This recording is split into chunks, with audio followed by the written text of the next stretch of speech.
Саламатсыздар урматтуу менин каналымдын көрүүчүлөрүм, сиздерди каналдан көргөнгө абдан кубанычтамын. Мына азыр Украинанын фронтун көрөлү. Ошол фронт кырынын Орусия Украина аскерлери кагылышып жаткан жерлерин карасак, Дипстейт картасынан Дипстейт картасын Осинтер серепчилер жасашат. Украиналык балдар бирок ошо чындыкты айтканга аракет кылышат жана алардын берилген маалыматтар чындык экенин көп учурда далилденди. Буга дагы альтернативдик ошо Батыш согуш жана тынчтык изилдөөчү институтунун картасы бар. Бирок алардын картасы ушунча тез алмашпайт мындай. Булар болсо тез алмашып турат, күнгө ошо жаңыртып турат да картанын маалыматтарын. Эгерде карасак, ошо Дипстейт картанын аты Дипстейт интернетке Google'га жазсаңар чыгат. Ошо Чыңгуран 1-нен Чыңгуран 16-сына чейин эмне болуп турганын көрөлү. Мисалы үчүн, ушул украиналыктар өткөн айдан баштап ошо Курстан чыгып кетишкен. Курстан чыгып кеткенде алардын ордун ошол 7-чи десантно штурм бригадасы баскан. 32-чи жана 11-чи ошо мотострелецтик бригадалар, ошо морская 177-чи морская пехота бригадасы, 810-чу бригадасы, 104 парашютный десантный полк ушинтип келип туруп толугу менен ошол басып алышкан. Курсту кайра Украинаны сүрүп чыгышкан. Украина сүрүп чыгылганда кичинекей эле территория бүгүнкү күнү калган алардын баягы карамагында, Суджа тарабында. Бирок акырында Суджадан да чыгышты. Бүгүнкү күнү ушул украиналык аскерлер Курск областында аябай аз болуп эсептелинет. Бирок ошону менен украиналыктар баягы Белгород областына киришкен болчу. Орусия Белгороддон анан ушундай иш-аракеттер жасашкан. Ошол жерден кагылыш болгондо алар деген кээ ушу Белгороддун айылдарына киргенге жетишишкен. Аларга каршы Орусия тарабынан ошол 380-чи мотострелецтик полк, анан 345-чи ошол африкандык корпусу, 18-чи мотострел дивизия, 70-чи мотострелецтик бригада жана ошол башкалар ошентип каршы чыгып туруп бүгүнкү күнү ошо украиналык аскерлерди ошол тараптан Белгород областынан сүрүп чыгышты деп айтса жаңылышпайбыз да. Бүгүнкү күнү активдүү ошо жортуулдар Купянскта болуп атты. Эгерде Чыңгурандын 1-ден карасак, Купянскта ошол Дворичина деген Великий Бурлук тарабында атакалар кетип аткан. Бирок украиналыктар ушул атакалардын мизин кайраганга жетишкен. Алар деген дрондордун Дубалы деп аталган долбоор, ар бир Орусиянын атака кылган аскерине 4-төн 2 дрон келет деп айтып атышат бүгүнкү күнү ошол согушту байкоочулары. Бирок ошону менен бирге ар бир украиналык жоокерге Орусиянын 4-5 аскери келет деп эсептелинет. Ошон үчүн бул жерден аябай кыйын болуп атат. Украиналыктарда авиациядан кичине аздык болуп атат.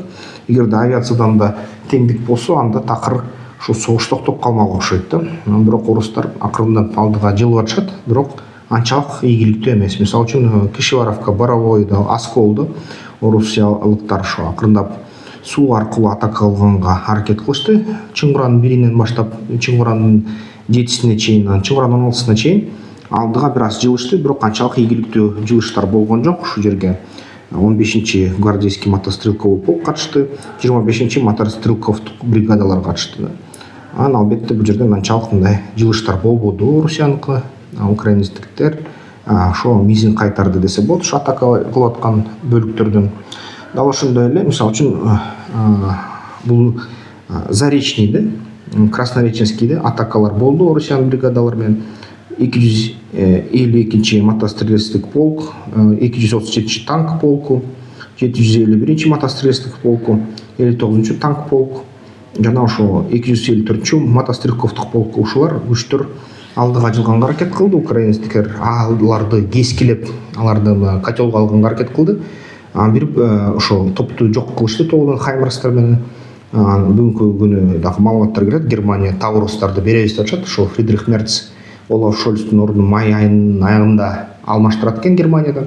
Мерц азыр алдын ала айтып атат, бийликке келер менен украиндиктерге Таурустарды берем дейт да.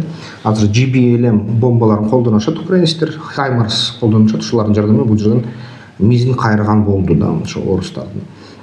Бул жерден дагы карасак, эгерде ошо Красная гора, Часов Яр жасап ярды да салгылаштар эч бир тынчыбай атат да. Эгерде ошо Чыңкурандын биринен карасак кандай салгылаштар болуп атат. Бул жерден ошо 331 парашюттук десанттык полк атака кылды Орусияныкы. Анан 217 парашют десант полк атака кылды. 299 парашют десант полк атака кылды жасап ярдан. Бирок эч бир алдыга жыла албады. Так ошондой эле Торецктен да атакалар болуп атты. Ошол Торецктен 9-чу мотострелецкий бригада менен ошо 1-чи мотострелецкий славянская бригада аракет кылышты. Бирок алар да ийгиликке жетише албады. Алдыга жылыштар жок Орусияныкы ушул тараптан. Бул жерден эгерде карасак ошо Очеретинада орусиялыктарда ийгиликтер бар. Украина территориясында Нью-Йорк тараптан, Очеретина тараптан кире башташты.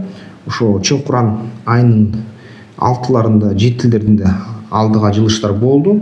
Бул жерден славянский бригада менен ошо 5-чи мотострелецкий бригада жана 33-чү мотострелецтик полк алдыга жылышты да кичинекей бөлүктү, мындай жалпысын алганда бир 20-30 километр квадрат басып алышты жана ошол жердеги украиналык мындай топторду, кичинекей отряддарды ошо артка качырышты да.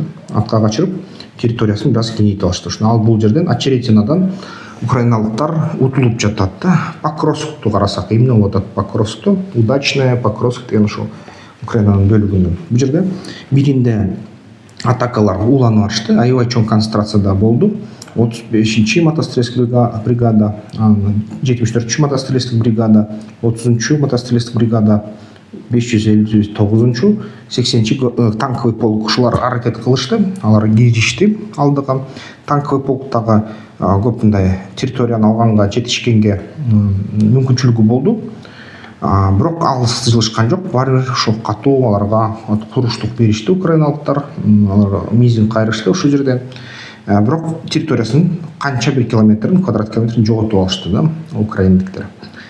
Так ошондой эле эгерде бул жерден карасак, Чыңкуран биринде ошо Ылдый жагындагы ошол эле райондун 336-чы бригада морской пехоты, мотострелковая бригада, 394-чү мотострелецтик полк, 143-чү мотострелецтик полктор акырындап алдыга жылышты. Ошол эле Ылдый жагынан түштүк тарабынан Украинанын. Анын аяктан дагы кичинекей территорияны алганга жетишти. Чыңкуран 16-сында, бирок мындан көп баягы жетишкендик болгон жок да. Алдыга жылыш болду десе болот.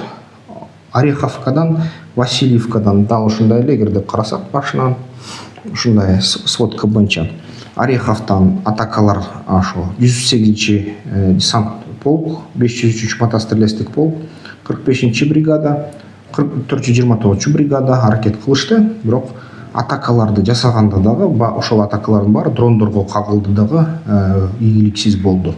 Алышка алдыга жылыш болбоду да ошо Чыңкуран айынын 16-сына чейин.